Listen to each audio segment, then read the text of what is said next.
Hello, everybody. Welcome to the Pink Mic Club. This is a podcast where I, Amy, will be reviewing albums, specifically pop albums. I decided that reviewing albums as a whole would be a good idea, and I'm somebody who enjoys listening to music, but I don't overanalyze lyrics or songs too much anymore. I used to a while back, because I'm a Swiftie, so a while back, like before, I want to say like Lover era, I used to do that, maybe like 1989 Reputation. I don't super do that as much anymore, just because I think her songs have gotten so complex and are about a multitude of things, and I'm not always into like all of the supposed rumors that are around about Taylor, but I'm a huge Swiftie. But today, I'm actually not going to be reviewing a Taylor Swift album. I thought I would review an album that came out fairly recently, and it is Short and Sweet by Sabrina Carpenter. So by the time you're probably listening to this, it came out a couple days ago, and I thought, why not just review it? Because I like Sabrina Carpenter, and I think that the career recognition that she's getting now is so good. So we're going to go in order of the album rather than going, I could start with like the two singles that she put out, but I figured going in order of the album would be the best way to review it. So I listened to the whole album again. I listened to the whole album before I went to work on Friday, because I was like, oh, I really want to listen to it. And I was like, it's a short album, 36 minutes, so I have enough time while I'm getting ready for work to listen to it. So I took my headphones on and listened to it. And I did not enjoy it as much as I thought I was going to when I first listened to it. But then I decided to listen to it again to do a review of it, and I like it much better listening to it again. And I also like to do the thing on Apple Music where it plays the lyrics for you. Like, it's like, it's like watching a lyric video where like it plays the lyrics for you as you're listening to it, which I find is so helpful to truly be able to appreciate a song fully with its lyrics, because I feel like sometimes you're not like fully engaged in the entirety of the song when you're just like listening to it while like maybe scrolling on Facebook, but when you're actually sitting listening to the album and watching the lyrics at the same time, for me at least, that is so helpful to be able to fully understand, fully like grasp the entirety of a song and fully like be immersed in it and understand everything around it. So we're gonna start with Taste, which I would say, so it's an opener that's interesting. I think what makes it partially a good opener and partially not is that it goes directly into the vocals.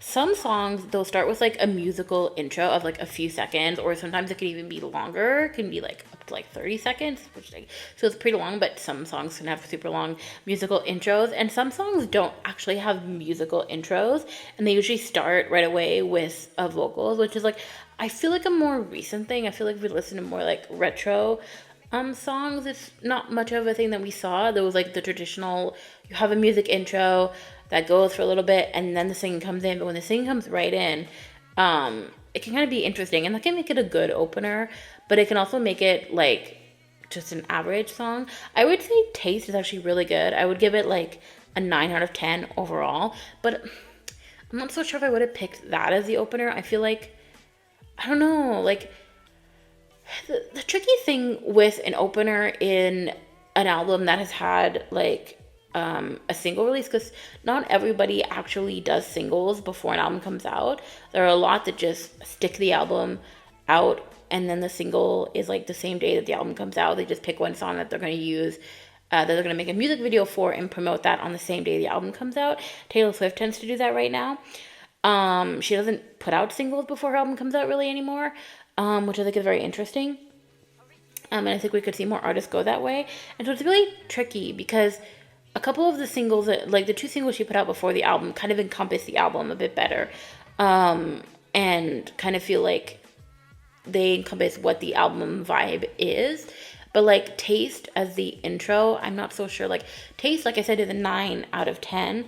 And there are some other songs on here that are even like I gave some like 5 out of 10, 6 out of 10, 7 out of 10s.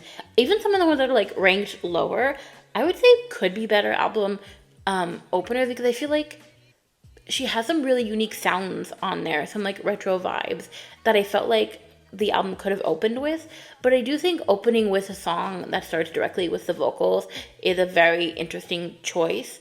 And I think it just gets you like gets you like head first straight in the album. You're like all into the album. There's no like slow progression into what this is going to be. It's like, okay, we're in. We've got the vocals, we're in. So here are my opinions. I took notes. So I'd listen to the song and then take notes, or like pause the song too if I wanted to really take the time to write this note and be able to appreciate the rest of the song. So when it comes to taste, I liked the electric guitar in there. I like how it's soft and it's not too aggressive. Because if you think of her past album, Emails I Can't Send, if you think of Vicious had very Olivia Rodrigo vibes to it. And like, I know they were kind of pitted against each other in the, like by society, basically, because they had both like dated the same guy. And so I like how in Short and Sweet, she has found her own sound. And I mean, I think she found her own sound in Emails I Can't Send, but I feel like Short and Sweet as an album is just sonically so cohesive and so good. And I think having the first singles be Espresso and Please Please Please was very great. And I think having Vicious, I liked Vicious a lot. From Emails I Can't Send, but it was definitely all the Olivia Rodrigo vibes, and I like with this album distancing from that like whole situation. Even if she may reference it in some of these songs that are breakup inspired, I feel like kind of sonically separating herself from that is really good. But I do like the elements of the electric guitar. I like how it's soft and it's not too like aggressive. And I also like at the beginning, there's a little bit of, I don't know, see, I'm not someone who knows technical terms when it comes to music production, but I do like the little bit of, what they've done to her vocals and like the kind of warping a bit that they did at the beginning, a little bit of auto-tuning. You can tell it's got like a little bit of an effect to it, a little bit of a texture, and I kind of really like that effect. I kind of think it's fun. A lot of people like shame auto-tuning, and because maybe this is not auto-tuning at all what I'm referencing, but I think like adding effects to your voice is fun, and I think it can help elevate a song, and it can elevate the production of a song. And I think it's kind of fun for the intro to kind of change up her voice like a little bit. So that is Taste. I give Taste like I said, 9 out of 10. Great song, one of the top ones on there. The second song on the album is Please Please Please. Okay, so when she released Please Please Please, I remember like listening to it in the car, which was the first place and the first time I listened to it. And I was like, I love this intro. It was so retro. It gave me retro 80s, 90s vibes. Don't quote me. Like, it could be one of those 2 decades. And I just loved it. And I was like, oh my goodness, this is so good. Because I feel like it's been a while since we've heard, like, really unique sounding songs that, like, aren't basic pop. And this, like, falls in the realm of, like, stereotypical pop. Also having that sense of uniqueness, and the retro intro just sort of like was like it for me, and it made me like super excited for her album, because I was like, if all of them kind of have this vibe to it, then I think this is going to be like her best album yet.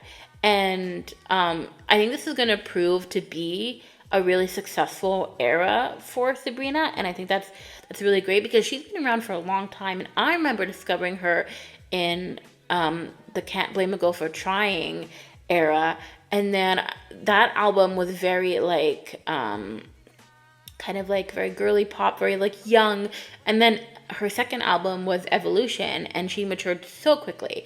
Like the one song that I remember from that album, because I'm not a Sabrina Carpenter super fan, but the one song I do remember from that album is Thumbs, and sonically it sounded so mature. It also sounded so good for Sabrina Carpenter. Like, it was using her vocals really well. Because I think Sabrina Carpenter is not just like a Disney star turned singer. She like actually can sing, and she's like a pop girl who can actually sing. And I think that's what's really great. And so I like how she's kind of like found her voice, but was able to create something new and unique with her album Short and Sweet. So like I said, I loved the retro intro in Please Please Please, and I also as well loved the I like no effort vocals, when you can do no effort vocals well. And what I call no effort vocals is really like, I don't know how to describe it, but if you listen to the song and you listen to the line, I tell them it's just your culture, and the way she says culture is kind of like just like casually talking, like she's not like trying to put any effort into singing. I think sometimes those can either come off good or they can come off bad, but I think with her vocals, her just having like naturally just soft, I feel like her voice is one of those that like, you know, I feel like some of the vocal artists like Celine Dion and Mariah Carey, like they have to like work, right? To sing, they have to like, it's a lot of like effort in their diaphragm and all the different, the vocal cords and all that. I don't know. I'm not somebody who knows all this information, but to get to that, but I feel like with Sabrina Carpenter, she just is like effortless in her soft, like pop girly voice. And I feel like her even more like effortless in just the way in her no effort vocals of I tell them it's just your culture, and the way she says culture. Love that as well. And then something else too that I like is so she's got very soft vocals in Please Please Please. You know, she's not doing anything more on the aggressive side like she did with Vicious, but I love the combination of her soft vocals with the don't embarrass me motherfucker line, because I feel like you just don't expect her to say the, because like the F word is like one thing, but motherfucker is like very, very like kind of, for me at least, somebody who doesn't at least say that word very often. You know, I feel like for me, it just like, it was kind of like an interesting juxtaposition of her soft vocals with like a more harsh swear word, and I thought that was really good. So I gave Please Please Please a 10 out of 10. It is totally deserving of that, and I remember, like I said, when I first heard it, I was like, her album is gonna be so good. Okay, the third song is Good Graces, and I gave that one a 7.5 out of 10. And I also have some earbuds in one ear so I can listen to some of the songs as I am making my review of this entire album. Because the album came out pretty recently, like I said, a couple days ago, I really don't have the opportunity to remember all the details of every song instantaneously. Like, it's not a skill I have. So I may play a little bit of Good Graces as I like talk about it. So again, with that, you get like a bit of like an early 2000s 90s vibe again with the guitar strings in the intro, but also as I was listening through the song, but especially with the intro, I don't know why, but it gave me like Destiny's Child vibes. And you may listen to it and you may say it does not at all, but when I was listening to it for like a little bit, I was like thinking of Destiny's Child, so I just feel like it could give that vibe.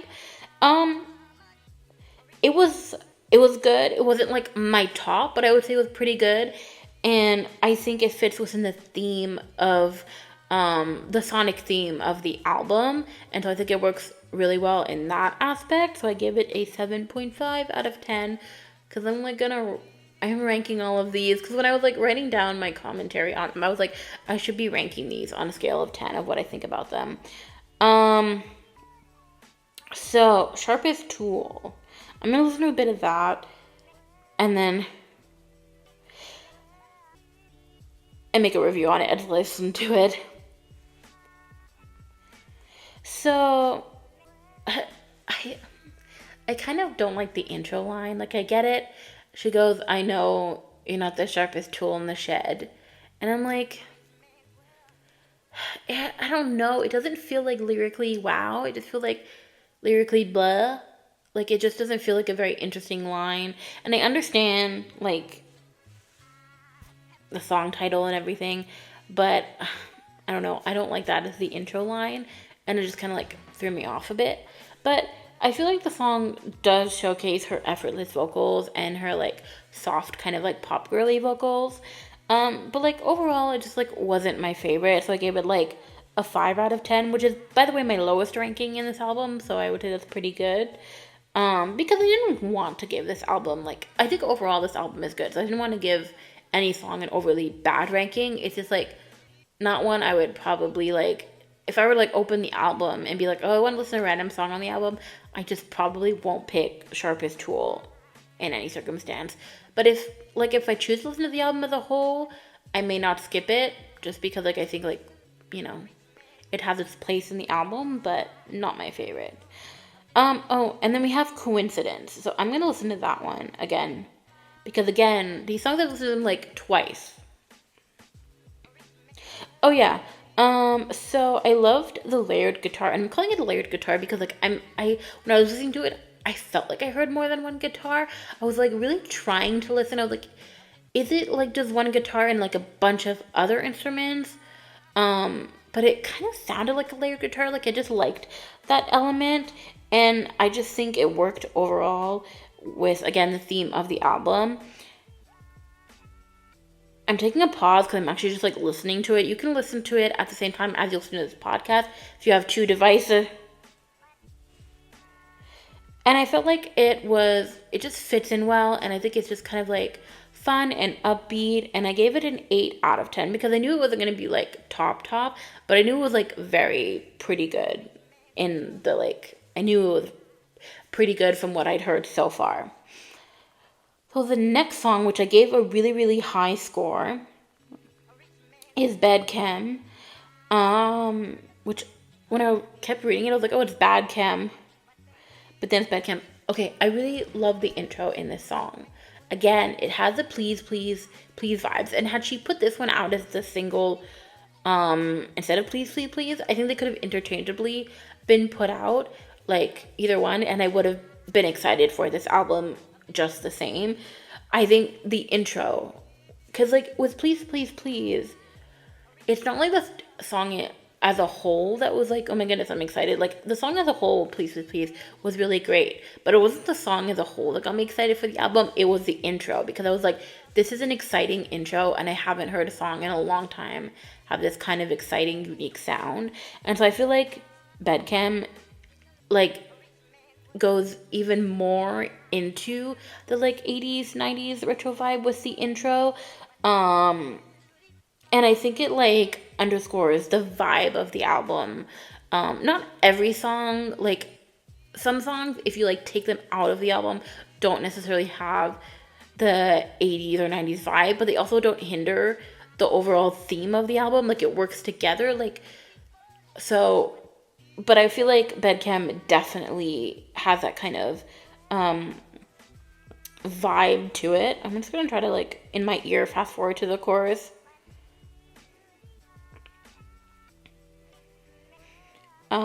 Just listening.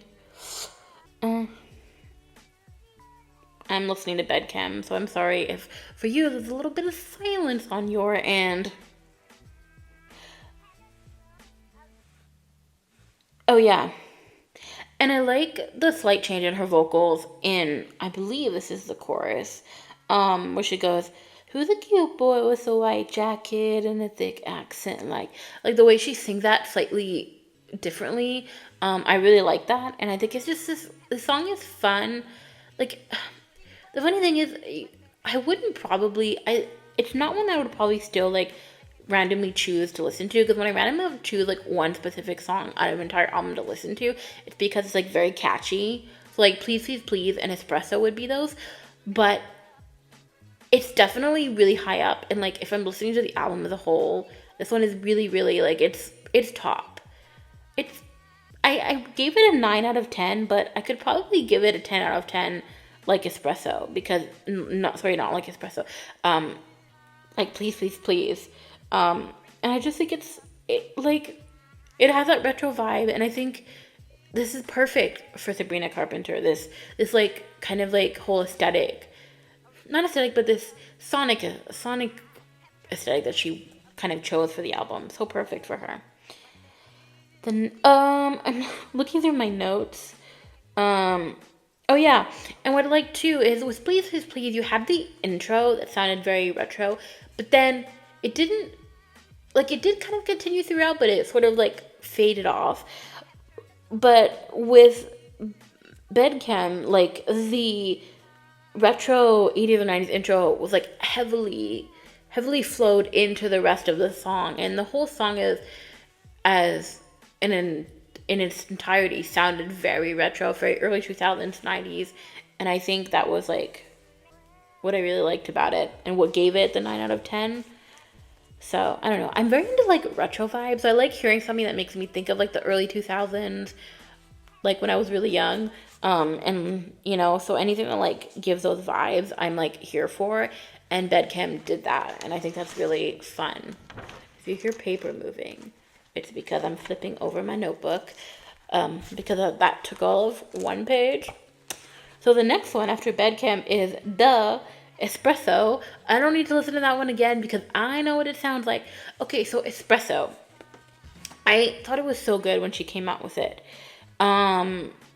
Yeah, because like, and I was so happy that like she got that sort of like intense sort of success with Espresso, because she deserves that. Like she got a lot of success with Nonsense and Feather, and I believe Nonsense is the one that she does the unique outros for, and I think her doing the unique outros is what pushed Nonsense to become like as popular as it did. But both of those songs, I think Feather and Nonsense, didn't really become popular when the album first came out. Like Vicious being the lead single from Emails I Can't Send, people don't remember Vicious as much as they remember Nonsense and Feather. Like if you're not somebody who listens to Sabrina Carpenter, like Vicious you probably don't know, but if you play like Nonsense or Feather to somebody, they may be like, oh yeah, I've heard this. And so when she first put out Emails I Can't Send, like there wasn't the intense success that there is, I think, with Short and Sweet now. But Short and Sweet has only been out a couple days, so that's why I'm saying like I think, because like I don't really know yet what sort of success she's hitting with Short and Sweet. But I feel like she really pushed Feather and Nonsense to kind of to that level that they became, but they became like a delayed success rather than like a success as the album came out, or if they were singles before the album came out, but they weren't singles before the album came out. But I'm saying if they would have been. And so I feel like with Espresso, she like continued that, because you know she did really well with, like I said, Nonsense and Feather, and she was going to perform at Coachella, which I think is a really, really, really big thing for artists, because it means you've reached this level of success that, because Coachella wants artists that are going to draw crowds, right? That are going to get people to buy tickets. And so I think her being able to perform at Coachella just signified the kind of pop, the fact that she had become like a pop star.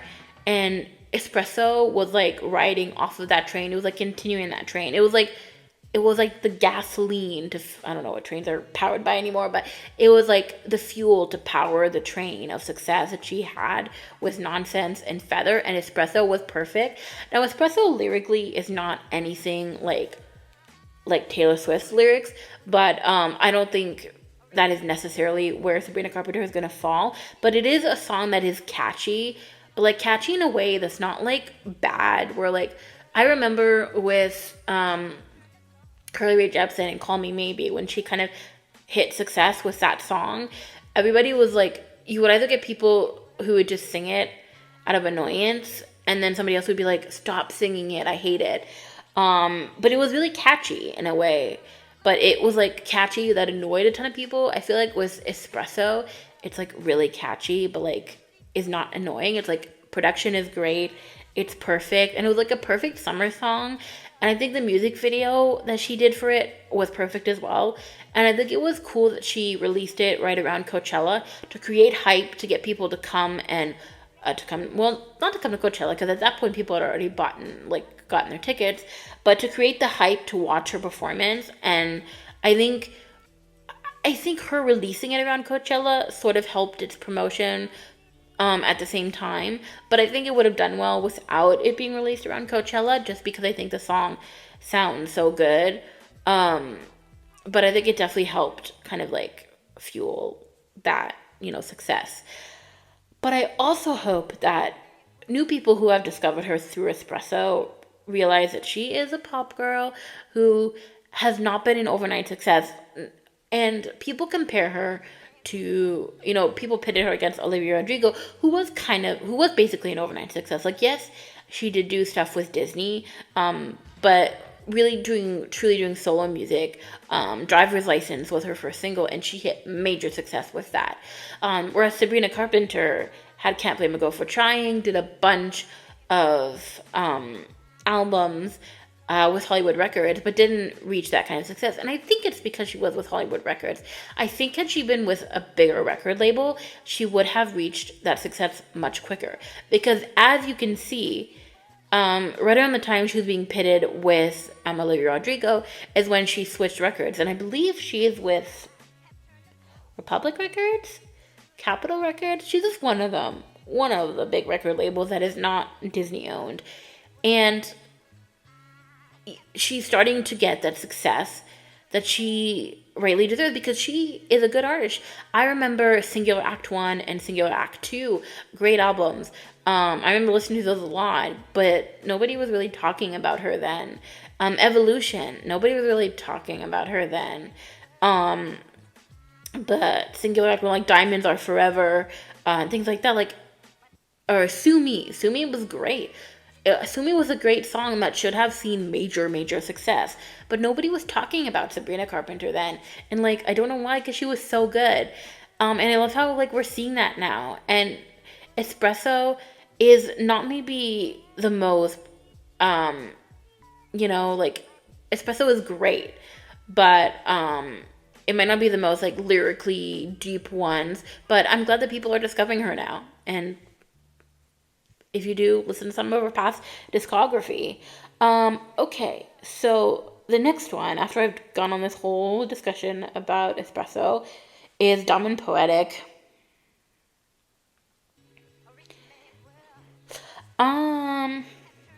So some of these have only one-liner notes, because I gave it a 5 out of 10, and I said it has an acoustic vibe. It has an acoustic vibe.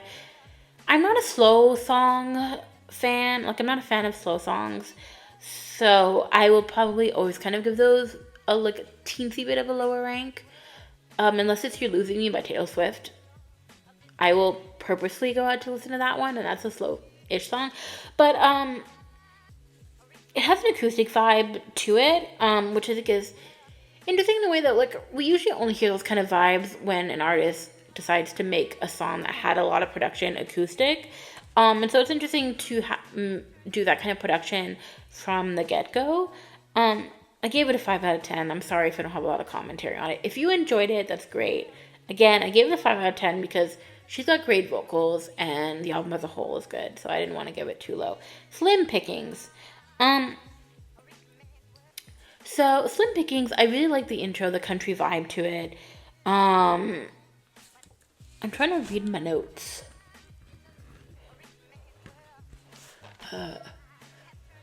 Oh yeah, sorry, this is me trying to read my notes and trying to read my chicken scratch. I was like, what is this word? So I like the country intro, and I feel like it's unexpected.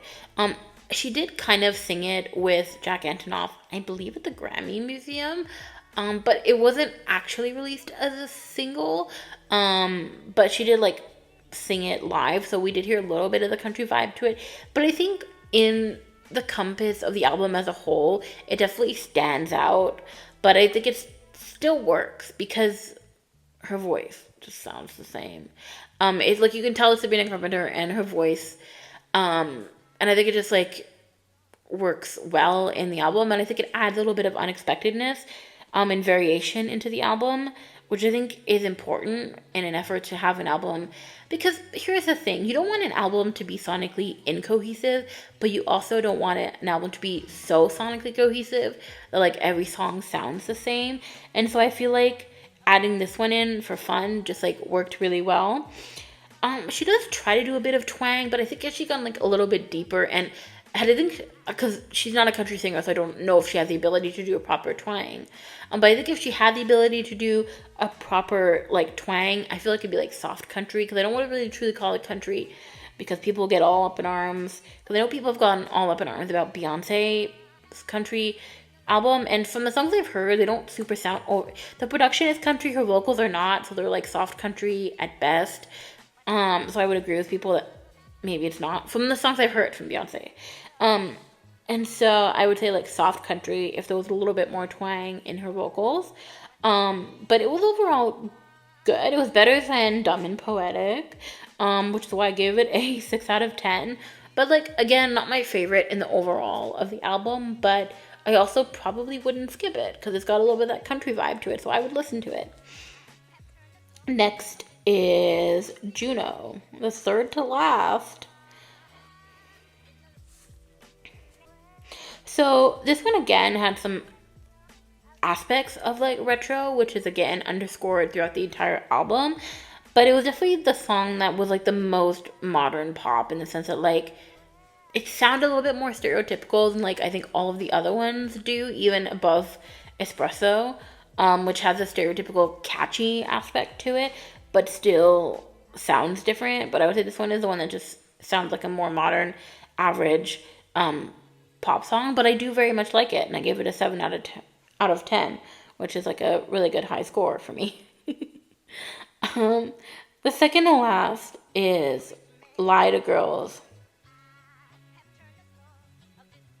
Oh yeah, Lie to Girls was the one when I was listening to it. I felt very much like it could fit nicely on emails I can't send. Like she could have stuck it on emails I can't send, and it would have worked really well. Which I think when I was listening through it, the album on Friday, this might have been the song, because I don't know if I don't think I was looking every time that a new song would start, so I don't remember. But I feel like this is a song when I was listening to it for the first time, the whole album on Friday, that I was like, oh, this is a very Sabrina Carpenter song, just based off of the fact that it sounded kind of like it could have fit on emails I can't send. So listening to it again when I was doing my whole review, writing down my notes on this album, I was like, yes, it could fit nicely on emails I can't send, but that doesn't mean that it doesn't work on this album. It just means that it like kind of bridges the two together. And I gave it a score of 6.5 out of 10. Apparently I didn't give a lot of these a super high score. But yeah, Don't Smile. That is the last song on the album.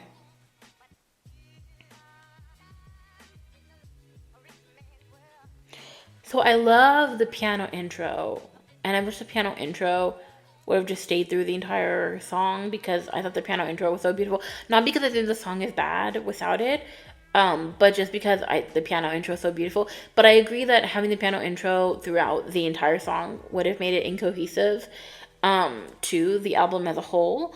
But yes, I like the soft bass that is woven through the song. So with the drums, how it's soft. I think it, again, works with the whole retro vibe. And I give it a 6.5 out of 10. And I think I did pretty... I'm just going to go to the chorus.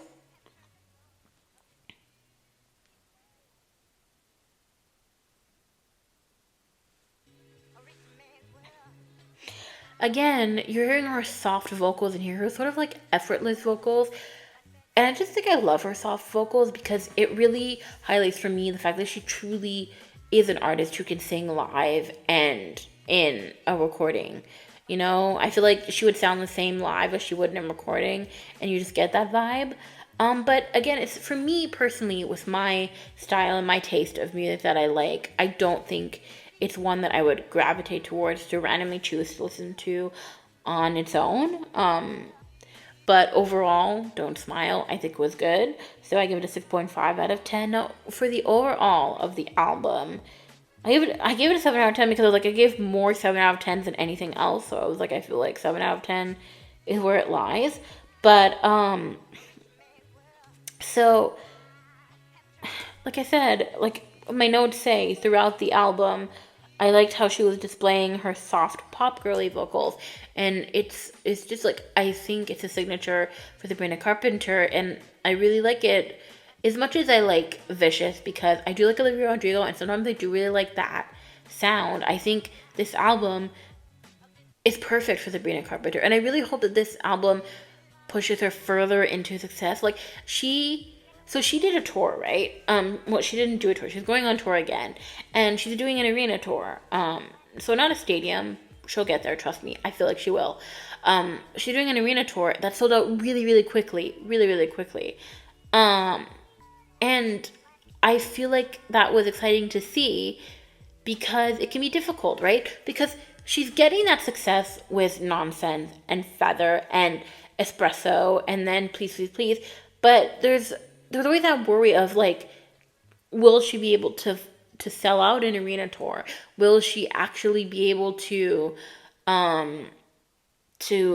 is it gonna, because like there are some artists now that are doing arena tours and like sales are not great, or like the day of the concert most of the seats, like 50% of the seats, are still available, and there was always that concern. But I like how her tour kind of sold out pretty quickly, at least for my city, because I tried to get tickets, but I'm out of town the one time she's coming, and I'm so disappointed because my best friend is a huge Sabrina Carpenter fan, and I was like, I would have totally bought his tickets to go, because it would have been like, yeah, that would have been so fun to do. But I was like, I'm out of town that day. I was so disappointed. But I'm kind of excited because I'm excited to see where she goes. And I'm excited to see where this album will take her. It's only been out for 2 days, and I haven't read anything online about reviews, how it's doing, how it's scoring, or anything. But I'm excited to see where this takes her, and I hope that this fuels her even higher. And I just like her aesthetic. You know, I love the Sabrina Carpenter bangs that she has in her hair. And I think her whole vibe is just kind of what we need in the pop girl space. And I'm excited to see her get the recognition she finally deserves, and maybe a Grammy nomination, because this album is very cohesive and very, very good and deserves a Grammy nomination. Because as much as I don't feel like all the songs are my vibe, I do think this album deserves a Grammy nomination, so I hope she gets that. I'm looking at my notes, and I've got nothing else to say. Overall, I give the album a 7 out of 10. It's very sonically cohesive, but not in a way that feels like every song sounds the same. There is enough uniqueness throughout the album. But yeah, I'm going to list my top ones for you again. So it's Espresso with a 10 out of 10.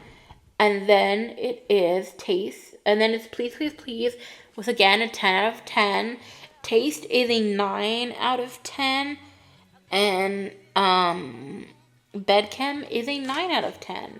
So yeah, those are my like top ones from the album. This is going to also be on YouTube in an audio format. So in the comments, if you're watching this on YouTube, let me know what your favorite songs off the album are. And for next week's episode, I am going to review an album from an artist I have never heard anything on before. So I heard like one of their songs like pretty recently, but like a week ago I heard nothing about them, didn't know any of their songs. But I feel like that would be really fun to listen to somebody I've never listened to before and review their latest album. And I think I'm going to do that with Maisie Peters, who opened for Taylor Swift in London. So if you want to hear that, stay tuned until next week. Bye.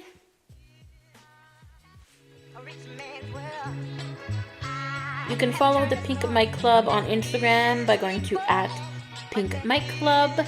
The Pink Mic Club is a production from Wonder Network. To find more of our productions, go to @WonderAudioPod on Instagram.